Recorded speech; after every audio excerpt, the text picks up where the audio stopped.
That's three of us. I'm Bill Rosendahl, the chair of the committee.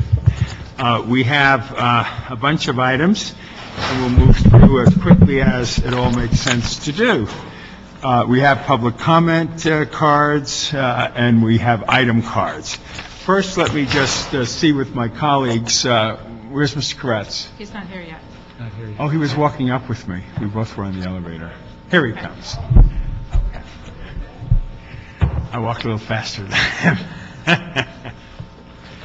Okay, so now we're all here. Consent items are being suggested, items 1 through 5. And what I'd like to do is have them read quickly and see if my colleagues support 1 through 5 on consent. Item 1 is a DOT report relative to the application for a Tiger grant for a downtown LA streetcar project. Oh, I'm sorry, that's a special meeting. Can we do 7 also? The regular item number 1 for the regular agenda is the DOT report relative to the establishment of temporary PPD number 164. Item number 2 is the DOT report relative to renewal of the temporary preferential parking district number 44. Item 3 is the DOT report relative to the renewal of temporary PPD number 87. Number 4 is the DOT report relative to the renewal of the temporary PPD 137. And item number 5 is the DOT report relative to the renewal of PPD number 112. Okay, is there any comment, colleagues, on 1 through 5 on consent? No. So moved. Also, I guess speakers cards on 2 of those items? oh, I see one on item number 3. I apologize for that. Did, Mr. Williams, did you have one on? But all I see is 1? There's one on number 3, Yes. and Okay, yeah, number 3, Dr. Williams. You're on number 3. no? Okay. No? You taking a pass on that? Okay. That's all right. No problem. Okay. So 1 through 5 have been approved now on consent. Mr. Parks was suggesting that we take item 7 also on consent, which is a DOT report relative to the status of car share requests for proposals. Yeah, they're just asking for 45 days. And we're asking, what they're asking for is 45 days. Come back. Any problem with that, Mr. Koretz? No problem at all. So what we do is receive and file the report, instruct DOT to report back at our December 14th meeting with a completed car share RFP. Is that correct? Great. Okay. Thank you, gentlemen. We've moved forward on item number 7. Okay. Then we have cards. First, Dr. Williams, let's do public comment. Let you up there. Yeah, you're on a public comment card.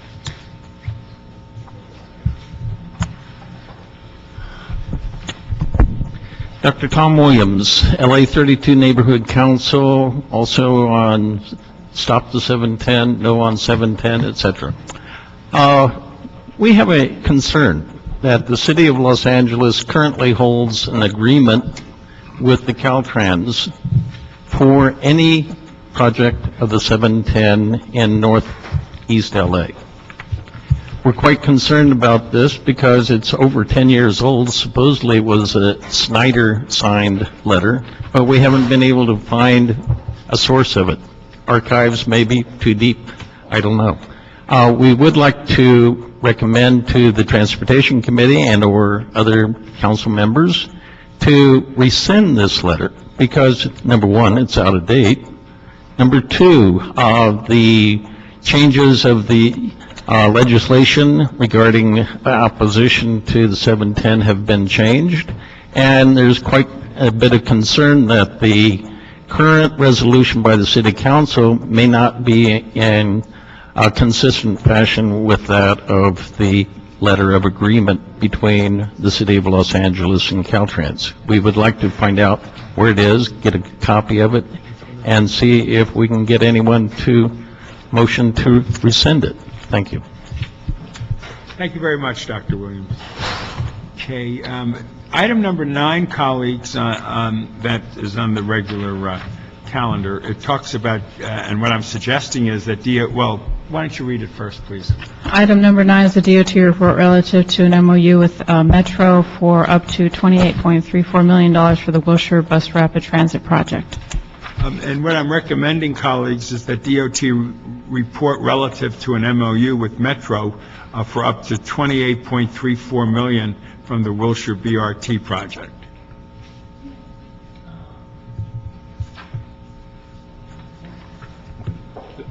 I would just agree with that, but I would like to ask that report to reflect the specific source of the $3.32 million city contribution. Can we have that, staff? Follow up with what Mr. Parks just said.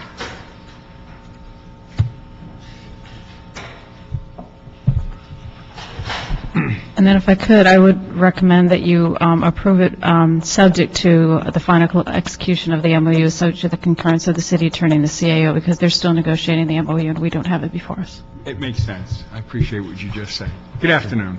Good afternoon. My name is Kang Hu with LADOT. This item is to request the City Council's approval for the city to enter an MOU with Metro to receive the funding that's been approved by FTA. Yes.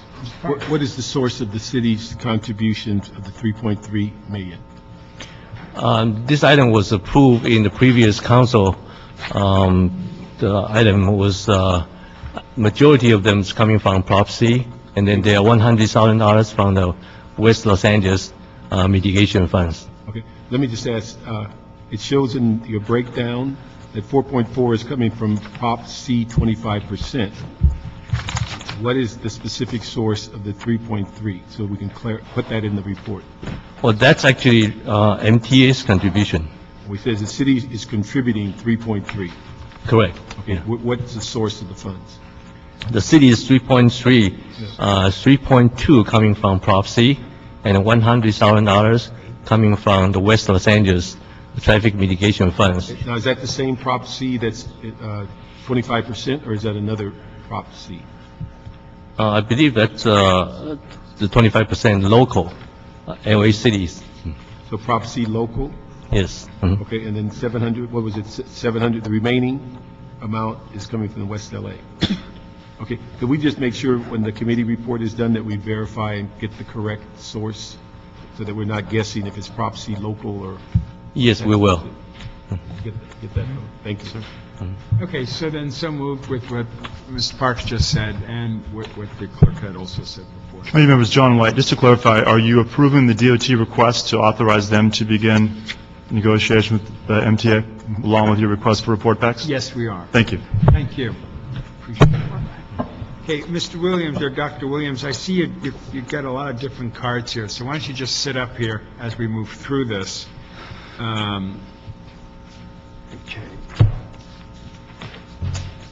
All right, let's do item number 10. Item number 10 is a Rosendahl Reyes Wesson motion requesting the city attorney prepare an ordinance to establish the bicycle plan trust fund.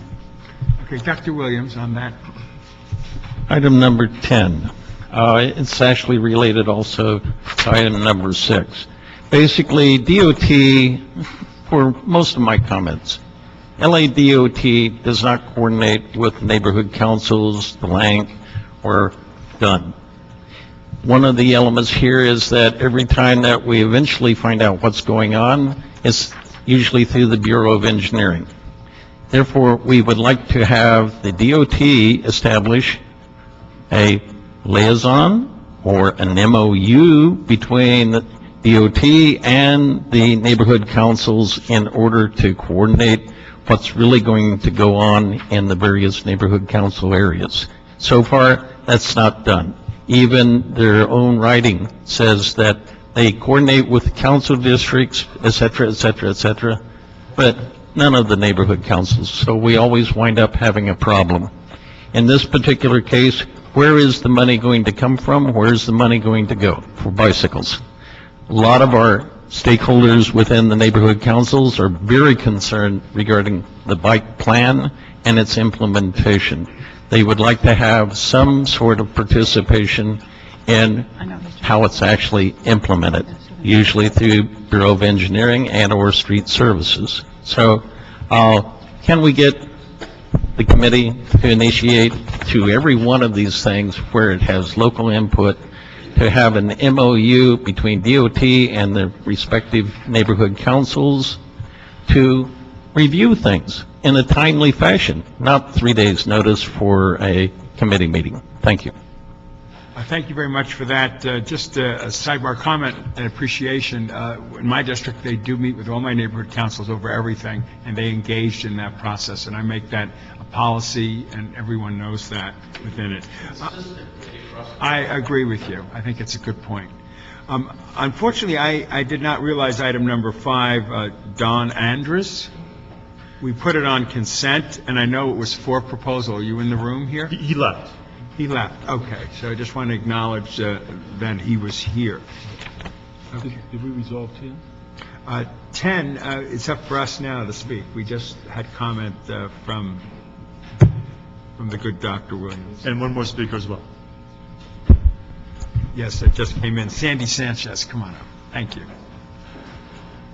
Good afternoon, Commissioners. I'm Sandy Sanchez with the Building Industry Association, and I know that we recently went through the bicycle plan with Council, and I'm very delighted that that's gone forward. Regarding this item, which is kind of one little footnote within the bike plan, is that in talking to staff, it's in the very early stages of coming together, and it is not a bicycle impact fee or an in lieu fee. So I just want to clarify that how this motion comes together and we develop this fund, that we work with the Building Industry Association to ensure that we get a good program in place and obviously keep our fees down and our impact fees down so we can continue construction and actually come out of this economy that's struggling dramatically. Thank you very much. Thank you for your comments, too, and I appreciate that. I'd like to ask staff to come up quickly on this one. I have 3 questions. The Bicycle Trust Fund was one of the programs called for in the bike plan. Is that correct? Yes, that's correct. Claire Bowen, Department of City Planning. Thank you. The second question is, and the intent of this is basically to create a centralized location to receive development monies designated for bicycle infrastructure, so that we're commingling the money with other funds. Is that correct, too? That is correct. And so at this time, we're not actually creating any kind of source of funds. It really is just kind of a shell to be able to receive funds we might already have through other sources. Right, and which we're looking forward to when development happens, and those monies could then be used effectively over time. That's correct. Well, I think it's obviously a great program, and obviously I put the motion in, so you have my support, but Mr. Kretz, any comment on it? Like it? I think it's fine. Okay, Mr. Parks. I would just ask, and I think it would be helpful down the road, that if we're going to create the bicycle trust fund, we also have created a 10% measure, local measure R for bikes and peds, and I believe there's also is it an MTA fund that deals with bicycles? TDA Article 3. What is it? TDA Article 3. Okay, and that's on top of if we have a call for projects. Correct. I think it would be helpful if we're going to talk about the bicycle plan, that we have all of those funds that have been designated so you can see what the entire allocation of funds and what the sources are, and not just deal with what may come in the trust fund and then kind of forget what happened on Measure R and then whatever that other one you just called.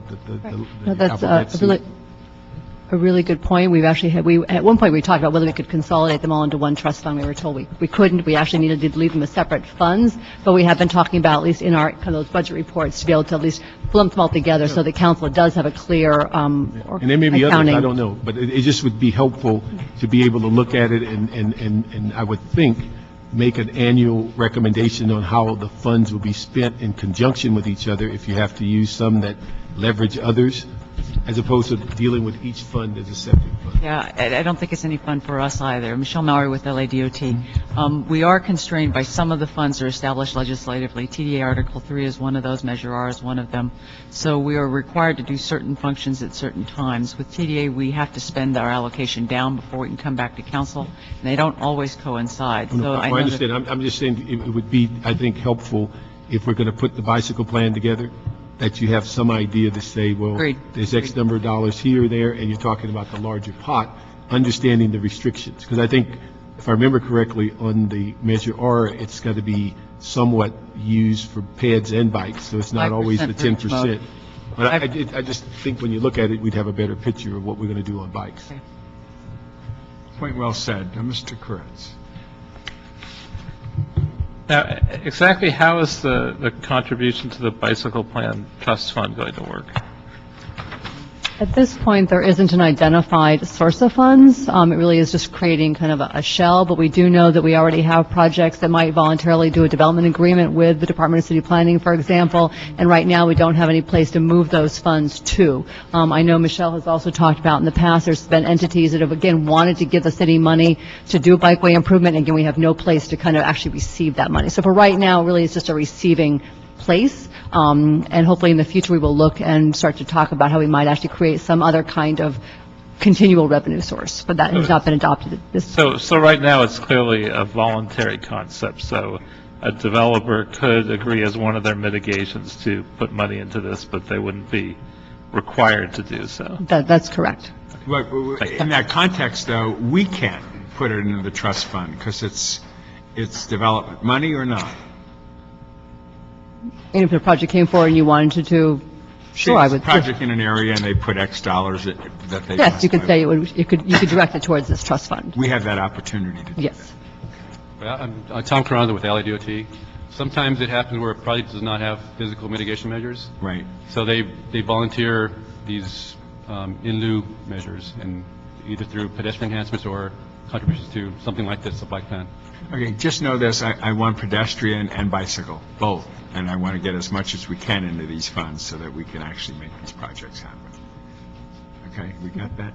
Okay, so we'll, colleagues, are we in favor of approving this, moving forward with it?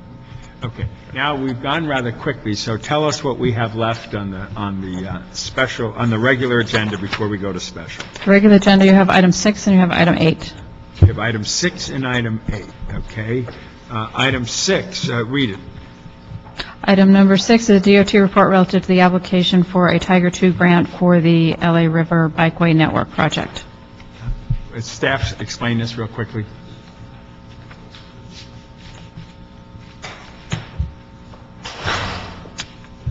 Michelle Mallory, LADOT Bicycle Program. Staff is currently in the process of developing a Tiger III grant to essentially do an effective build-out of the Los Angeles River Bike Path. The Tiger III project is, or funding source is essentially a Jobs Act to create more jobs throughout the region. This project is primarily a construction project that would effectively connect the dots on the Los Angeles River Bike Path that is currently not built. We have a number of projects in design development and some currently in construction, and it's a disjointed network. So this would allow us to pave over those sections, put lights and fencing in, and do at-grade crossing solutions. And where we don't have an immediate solution, where we'd have to do a very large construction project to get through some infrastructure in the river now, we would go to an on-street network as dictated by the bicycle plan. So essentially, we're looking at 5.5 miles of bicycle path, 20 miles of on-street network, and about 16 at-grade crossings. Okay, well, I like all those miles when you say that. Let me just go through 6 questions for the record, okay? The report refers to this project as skeletal, built out. Could you explain what you mean by that and what the full scope of the project? As I noted, we have 8 miles of existing bicycle path from Griffith Park to Atwater Village. Bureau of Engineering has a construction project on the Riverside Drive Bridge that is going to connect that existing bicycle path, take it over the Los Angeles River onto the east side, and at that point we'll reconnect with bicycle lanes into the downtown. We don't have anything that connects to that, so we're looking at projects that would go west from the top of Griffith Park and connect with the project in construction with BOE right now in the West Valley. We have funding designated for Metro in the last call for projects at the very western end of the valley, the headwaters section, and we have money to begin design and construction on that.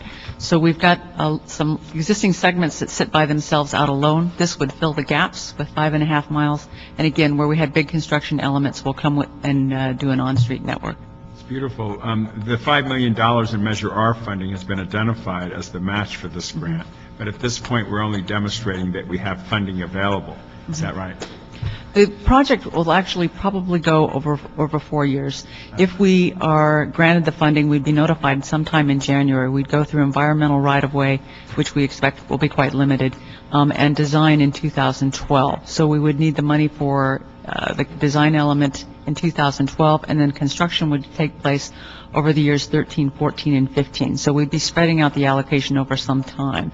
We are indicating to the federal government that we would have Measure R funds available, but it's possible that we would have a mix of Bikeway funds available for the match. Beautiful. So this project won't negatively impact our ability to deliver 40 miles a year of on-street parking facilities. It'll add to it. Add to it. Yep, it'll give us more money. So we're not pouring all our efforts and funding into one single bike path project, right? Absolutely not. We still have a number of projects in process. We're still in the process of constructing San Fernando Road. We've got the Expo project, and we would like to get LA River a little further along. Yeah, in fact, you just answered my next question. Oh, So okay. thank you so much for that. Colleagues? I just have one question. When we talk about, again, the identify 5 million local match for the cities, is that the local Measure R, or is that the larger Measure R? Local Measure R. Okay, could we make sure we clarify that in the report so that we, 'cause it just from my report note shows the city Measure R, but if it's the local, Yeah. it's our 15 to 17 million. Well, if I could, this action would only give them authority to submit the grant. If they were awarded the money, they would have to come back, and in that, they would tell you exactly where the match was coming I from. think what's important to me is that we have the clarity of what funds, Yeah. because we only have 15 to 17 million a year on local. Right. And we've set up about 6 or 7 criteria as to how to use it. And so I just want to if we're talking about the larger Measure R, that's one fund. But if we're talking local, we have to be very sensitive to not overspend Okay. Council member, the staff report does reflect local Measure R. local. Okay, I didn't get that. All right, so thank you on that. And so with that motion, we're going to approve the grant application. Okay, that's number 6. What's next? Item number 8, which is Englander Cardenas Garcetti motion requesting city attorney working with DOT to prepare an ordinance amending the municipal code to regulate advertising signs on motor vehicles parked or left standing on a public street. Someone want to explain this? This is the city attorneys, right? We're on number 8. Quick. Yes, I can explain that. Go for it. On October State 7th... the record. For the record, this is Michael Nagel. I'm General Counsel for the Department of Transportation. On October 7th, Governor Brown signed AB 1298, which was a bill introduced by Assemblymember Blumenfield at the city's request, amending Section 395.5 of the California Vehicle Code to change the definition of mobile billboard advertising device. We were having problems in Los Angeles with people attaching them to bicycles and other devices, and we wanted to make it clear under that definition that that was unacceptable and illegal. And the legislature agreed with the city and modified that definition, so we will include that by amending 87.53 of the municipal code.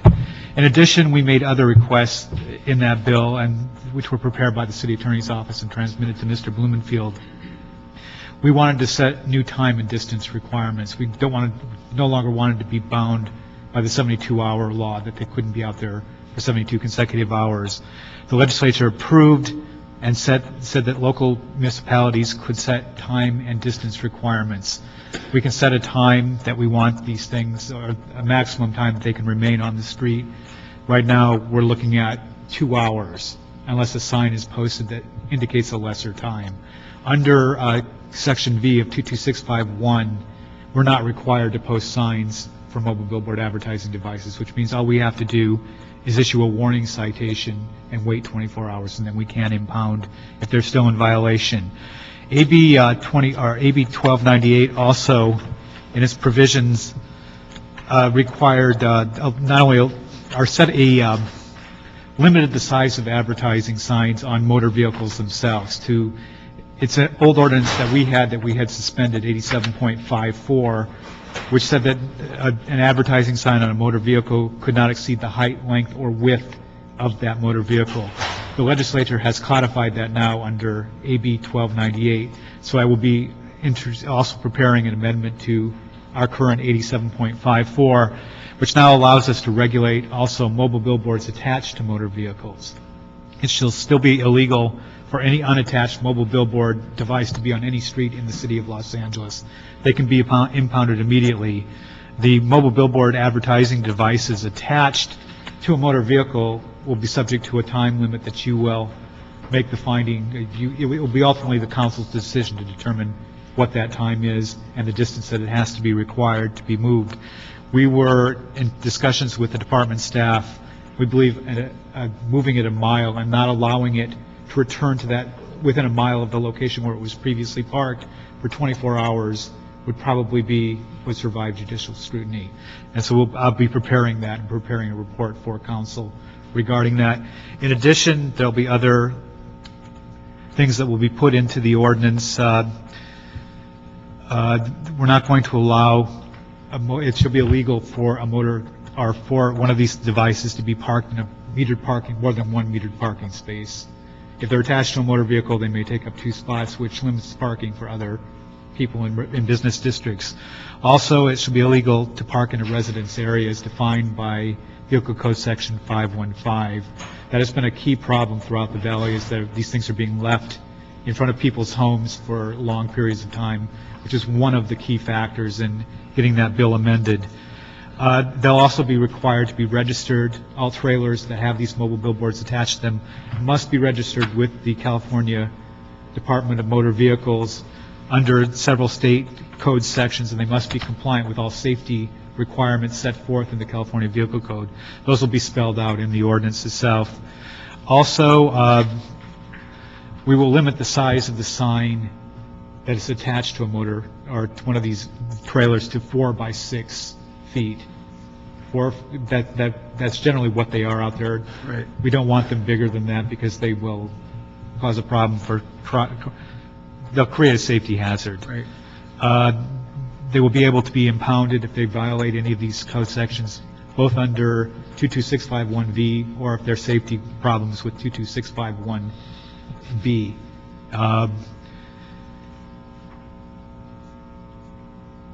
Also, vehicles in violation of our code section will be able to be cited multiple times on the same day. If you park it for 2 hours and think you're going to get a ticket and stay on the street for 24 hours and not get another ticket, that's not going to happen. You could get up to 10 tickets on that day.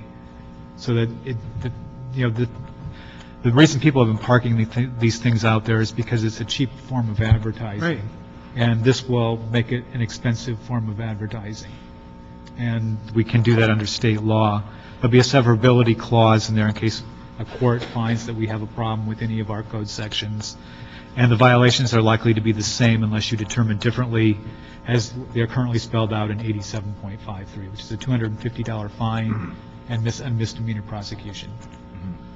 And that is pretty much what it's going to be. Okay, well, there's deep interest on the council on this issue for Right. obvious reasons. You will have a written report, correct? Yes. That will be submitted to the council. Right, and probably a draft ordinance that won't be approved as to formal legality until you make the final decisions. Because you're suggesting that we'll send this forward to the council, and then it will come back to us with specific recommendations and findings you provided in your verbal report. Right. That will be the strategy. How long do you anticipate it will take for us to complete these recommendations? Sometime in November, I would think, probably prior to the council breaking for Thanksgiving, we should have that prepared. We can do it as an urgency ordinance. We did the last one as an urgency ordinance in case it goes over, council needs more time or... Well, the most important thing is council get the time to Right. review it. Exactly. So everybody can look at it Right. and see how it relates to who they are in their district, so we can have a healthy discussion on it. Then we can send that back to committee, and then we can come up with what we need to do next. That's correct. Is that how you'd like to do it? Dr. Williams, you want to speak before my colleagues? Yeah, regarding, it's nice to change the laws. However, implementing and enforcement of the law, where are the teeth? I'm sitting on a situation right now. I'm in the 3rd week waiting for DOT and/or parking enforcement to come and remove a car that's been there for 2 weeks plus, and I'm getting ready to call again. So I might say, even with the current rules, enforcement is the issue. And here's money making. Hey, they can tow the car, claim all sorts of funds from that person.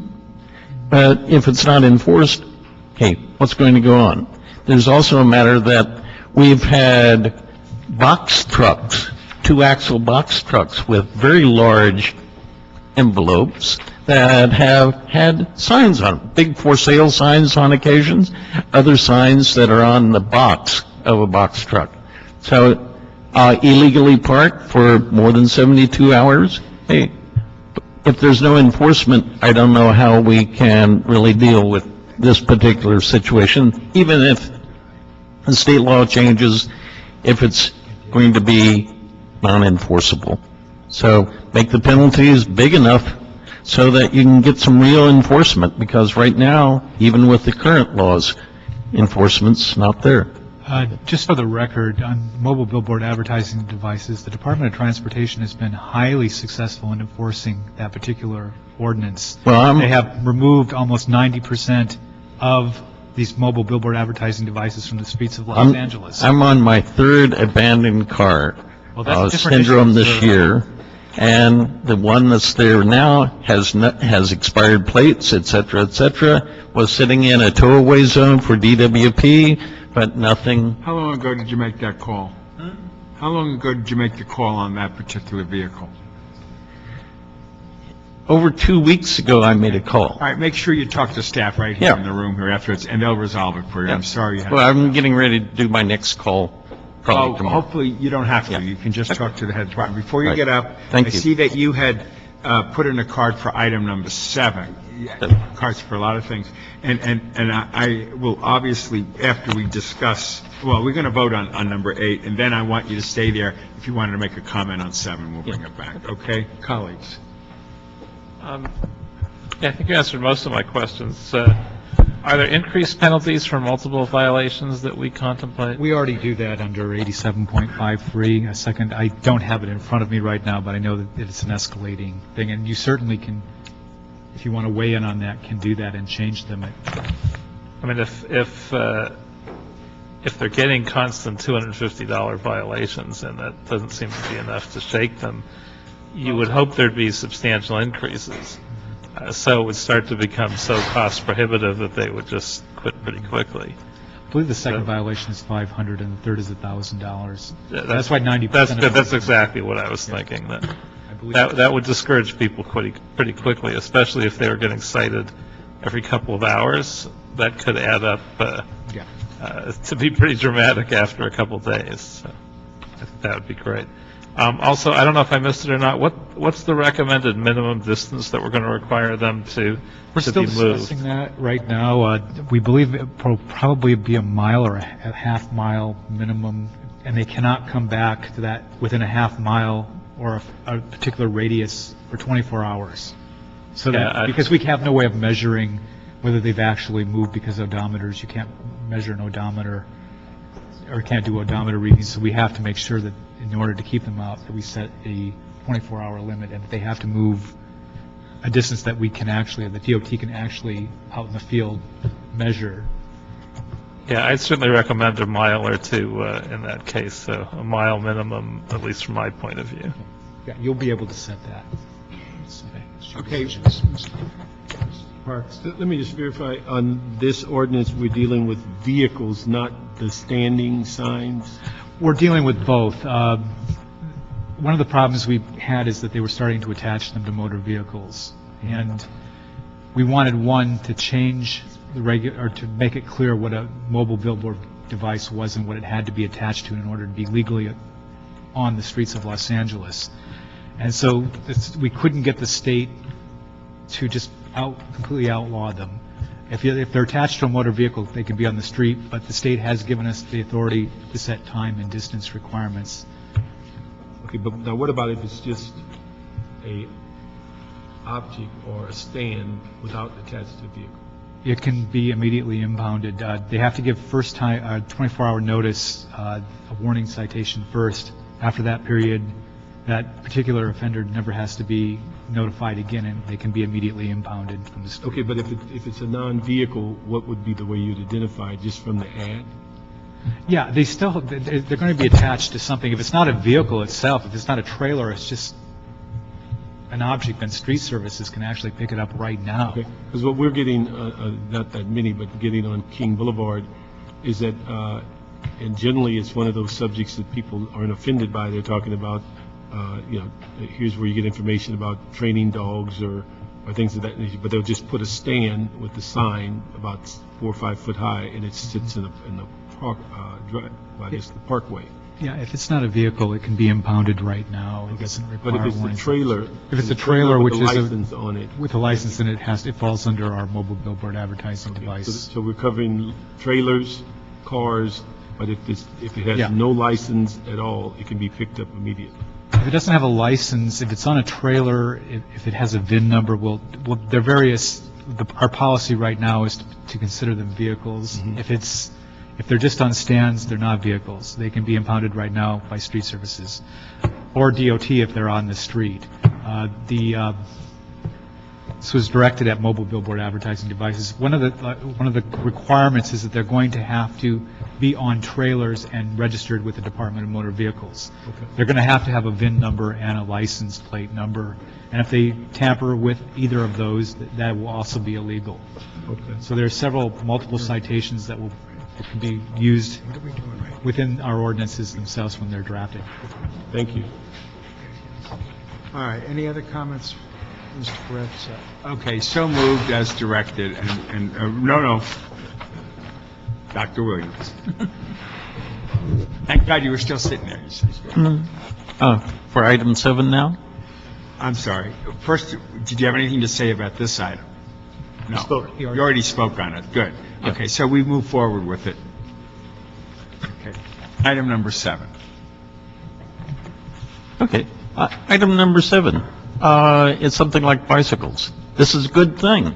However, if it's not coordinated with the more relevant departments of the city of Los Angeles, such as Dunn and the neighborhood councils, we're going to have a real mess again.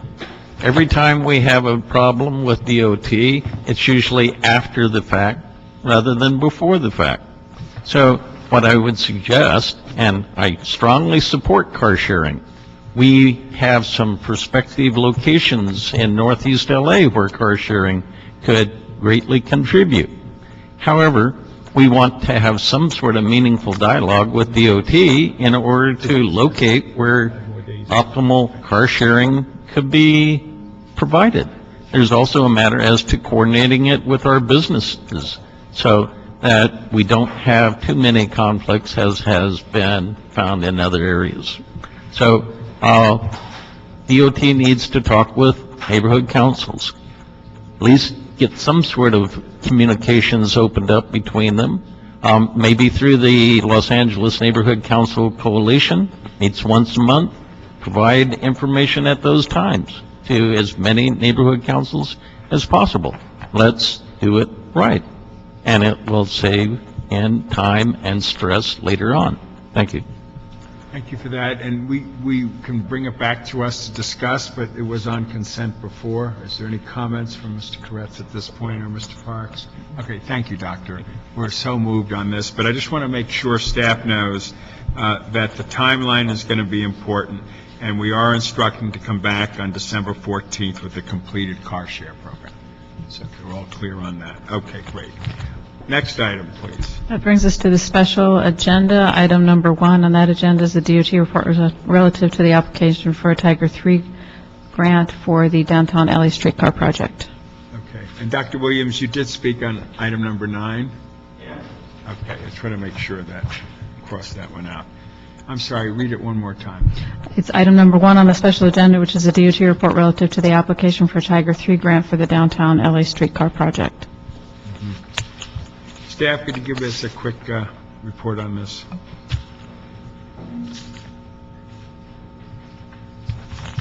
Anybody here?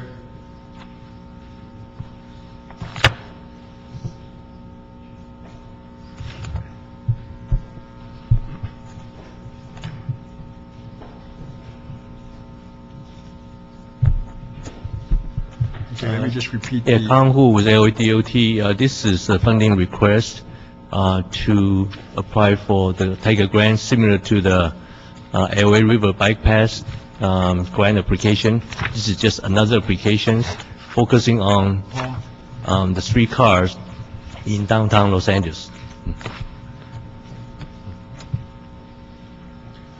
Okay, all right. Any comments, colleagues? Let me just to clarify, a couple of things. One, when we talk about the get the right term. The fund that's going to be set up that is, and it says it's coming from property taxes, is that in addition to CRA money coming in? Is that a brand-new tax, or is that additional additional property tax being put into this fund? That's an additional property assessment that they're proposing. So they will be assessing themselves above their property tax? Yes. Okay, that's, okay. And then the other issue is, and I asked you, Maria, earlier, the issue of the positions. That's 30 new positions. No, that's a different item. Am I on the right one? That's item 2 for the positions. Item number 1 is just the grant application. Okay, where am I? Are we on 2? We're on item 1 on the special. 1, okay. Yeah. Then let me go back. Okay, and on item number 1, we're expecting Mr. Weezer on council to discuss this more, since this was coming from him. Sure. Okay, just make sure when we schedule it for council that Mr. Weezer is there too. Well, it is scheduled for Friday because the deadline to get the application in is I this know. Monday, So let's make sure Mr. Weezer is aware of it, in case anybody else has questions from the council. And then also, do we have any comments from LADOT about whether this is impacting DASH or other public transportation routes, if we're throwing a new system on top of everything else that's going on? Is it going to increase the number of public transportation vehicles? It's going to reduce some, and particularly DASH, because it sounds like a DASH line. Hi, Jaime De La Vega, DOT. Yeah, in the event that the grant is funded and the council mayor decide to proceed with this project, DOT would conduct an analysis to determine how best to operate DASH service in coordination with the new streetcar service. Okay, and then on the, so we'd have to coordinate. The other thing is that, does MTA pay for the ongoing service after it's implemented? I think as it's currently conceptualized, the property assessments would pay for operations. Who? The property tax assessments from the property owners that are supporting the project. And then, okay, that should cover my, thank you. Okay, anything, Mr. Gretz, at this point? Okay, so again, we want Mr. Weezer to go through it in more depth at the council meeting. We will so move. Thank you. Item number? That brings us to item number 2, which is a CAO report relative to the actions necessary to fund the 2011-12 LA Expo Metro Rail project, a total work program of approximately $20.5 million. Okay. Hello. Hey. That's our last item? Okay.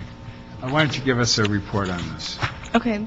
Janice Chang, Office of the CAO. Good afternoon, council members. Before you is a report regarding projects and funding for the 2011-12 Metro and Exposition Authority Construction Authority Annual Transit Work Program.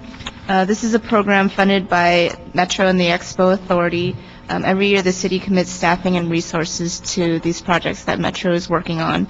The 2011-12 program is a $20.5 million program requiring approximately 80 dedicated and support positions within the Department of Transportation and Public Works bureaus in the city.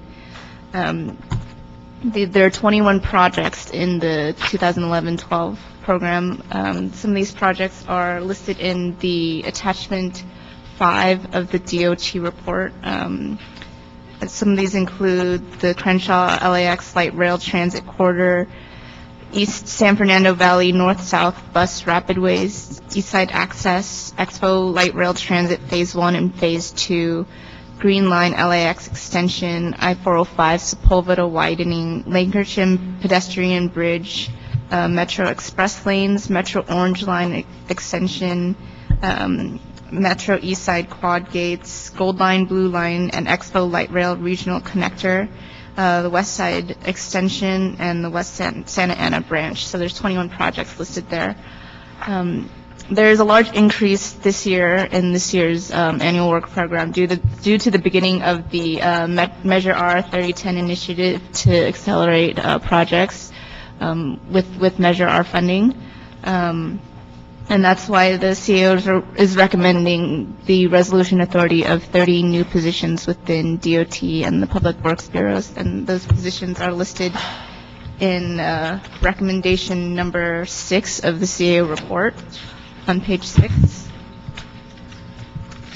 And the report essentially provides the authority to appropriate funding within the Proposition C to front fund these positions and allocate them to different departments. One last portion of the agreement with Metro is to request front funding from Metro for some of these positions. It's a 6-month funding that is still being worked on, and there's a recommendation in this report to receive those funds should they come through. And if they don't, then we would have to come back and identify where that funding would come from. I'd just like to add that Kanghu with LADOT, the major R transit projects are in full gear now. More projects are added to the program, and more projects are also further into the design and construction. Metro and Expo authorities need the city staff to provide the supporting service to do the plan review, design and construction support, traffic control, and inspection. There are a lot of projects that are very active now. The demand for city service is tremendous, and without funding these new positions, a lot of these projects will be delayed. And Metro and Expo authorities are eager to fund city staff so that their plans will be reviewed in time. And most of the costs for staff salary, fringe benefit, overhead, and indirect costs will be reimbursed by Metro and Expo. Anything else you want to add? No, sir. Okay. Yes, please. Hi, Jaime De La Vega, DOT again. If the committee and council are willing to entertain this, we would respectfully request that we also amend the report to grant blanket unfreeze authority and backfill authority for these positions. I think if you look at the program that's outlined here by the CAO and us, this is a minimum of 10 years of work, and in the event that 3010 did not move forward, it's actually 20 to 30 years of work. So this is a very different situation on the staffing side. These are not temporary positions. They're essentially permanent support positions for a long-term capital program. And in order to make sure that we in Department of Public Works can move forward expeditiously, we'd request that authority for blanket unfreeze authority and backfill authority and exemption from the managed hiring process. Thank God the people voted yes to Measure R, correct? I think our office would not support that. I don't know how the CAO would. This is also referred to the Personnel Committee. I think there's significant issues associated with doing this. We're supportive of the positions, but I think it does need to go through managed hiring. So that's my 2 cents. Mr. Park. No, I think we're going to have to use managed hiring just so everybody stays in budget. But I think the issue for managed hiring is if they're aware that the funding is there, they will facilitate. The big issue for me on this project is that it doesn't appear that we are stabilized to be assured the front funding element is in place. The $4 million, correct? And if that is not in place, then managed hiring is even more important. And the other part of it is, if it's not in place and we have to come back and revamp Prop C and Measure R, all the things that we've been talking about on those 2 fundings would have to get recycled or reprioritized. And so I think on this, although it's important that we get our funding, I think we have to be very careful that we not create additional funding problems for ourselves. And again, I think the larger issue on the personnel will be whether these are brand new positions. It's that 30 positions that are above and beyond everything else, or are those 30 positions that move from general fund and not get replaced and backfilled. All of that comes into the discussion of how this gets funded, because if you're moving them from general fund into special funds and you don't backfill them, it's a greater issue as it relates to saving money, but then who's doing the work that the 30 people just left? And so I think all those have to be put into managed hiring to make sure you're getting what you need, but the city's general fund isn't getting tapped because of it. Do we have any comment on that, what Mr. Parks just said?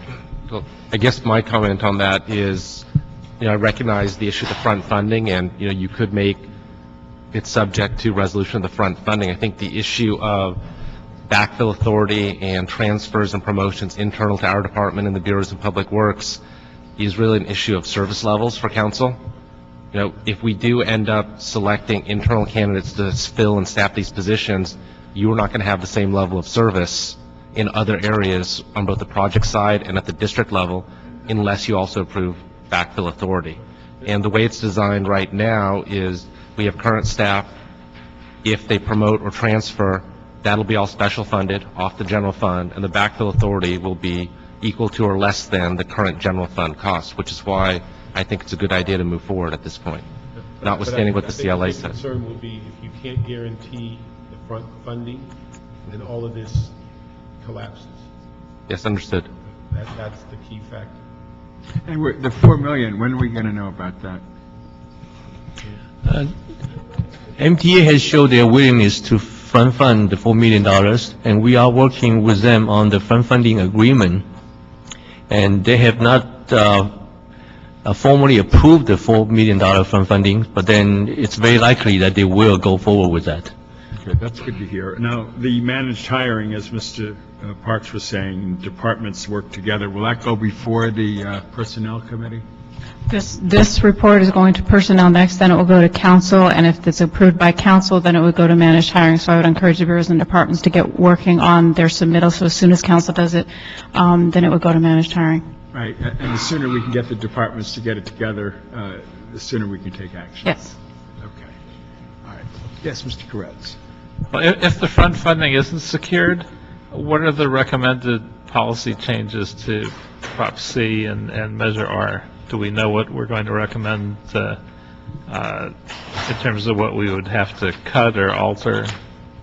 No, we do not know that at this time, and I think the CAO and CLA would support our position that we actually need to get front funding from MTA. Yes. Yeah. That, you know, I think it would be a policy decision of the council and mayor at that point if you wanted to proceed with the additional staffing, right? Because I think given the city's general fund situation, we're not in a position to front the money for these services, or would put strain on other services and programs that are priorities for you. Great, thank you. Okay, if we look, colleagues, on page 5, 6, and 7, and 8, you will see the 11 recommendations that the city council, subject to the approval of the mayor, would have. We have some technical recommendations on recommendation number 2 that should read $7,716,159.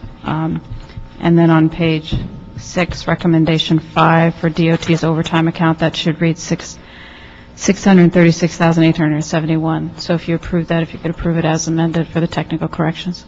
Very good. Anyone want to comment on those? Okay.